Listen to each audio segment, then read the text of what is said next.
কক্সবাজারের পেকুয়া ইউনিয়নকে পৌরসভা ঘোষণার পর থেকে আনন্দের বন্যা পুরো এলাকায়।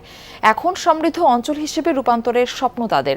সাগর তীরবর্তী এলাকাটির অবকাঠামোগত উন্নয়নের পাশাপাশি শিক্ষা স্বাস্থ্য খাতে পরিবর্তন চান তারা। ঈদ আনন্দ শতভাগ সার্থক করতেই রাঁধুনি বিরিয়ানি, কাচ্চি ও হায়দ্রাবাদি বিরিয়ানি মশলা। একসময় ছিল কাদামাটির সড়ক, সাঁকু দিয়ে খাল পার হতে হতো। অজপাড়া গা থেকে পেকুয়া এখন পৌরসভা। চোখের সামনে দেখা সেই পরিবর্তনের কথা বলছিলেন স্থানীয় এই ব্যক্তি। রাস্তাটা হালে দেখছি পেকুয়াটা মনে করেন একদম নির্মল পানির রাস্তা ছিল, ভাঙা রাস্তা ছিল, রাস্তাতে সেতু ছিল, তাহলে গাছ দিয়ে বাঁশ দিয়ে কী করছিলাম। কক্সবাজার জেলা সদর থেকে ৪৭ কিলোমিটার দূরে অবস্থিত পেকুয়া উপজেলার আয়তন প্রায় ১৪০ বর্গ কিলোমিটার। গত ১৭ মে পূর্ণাঙ্গ পৌরসভা ঘোষণার পর থেকে আনন্দের বন্যা বইছে এলাকায়। পৌরসভার আরো সম্পূর্ণ কিছু বেকিন লাভ হই আল্লাহ দিলি, আর রাস্তাঘাটও আল্লাহ দিলে আরো ফাঁক হইব। হনাকান দিয়ে এখনো কেঁচা রাস্তা নাই, থাকিলেও ফাঁক হয়ে যাবই।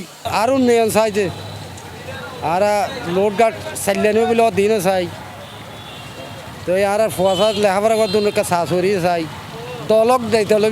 আমি নিজেকে গর্ববোধ মনে করি, নিজেকে ধন্য মনে করি পৌরসভার নাগরিক হিসেবে। ২০০২ সালের এপ্রিলে ৭টি ইউনিয়ন নিয়ে পেকুয়া উপজেলা গঠিত হয়। ২ যুগ পর পেকুয়া ইউনিয়ন হলো পৌরসভা। এবার যোগাযোগ, শিক্ষা, স্বাস্থ্য খাতে পরিবর্তন চান স্থানীয়রা।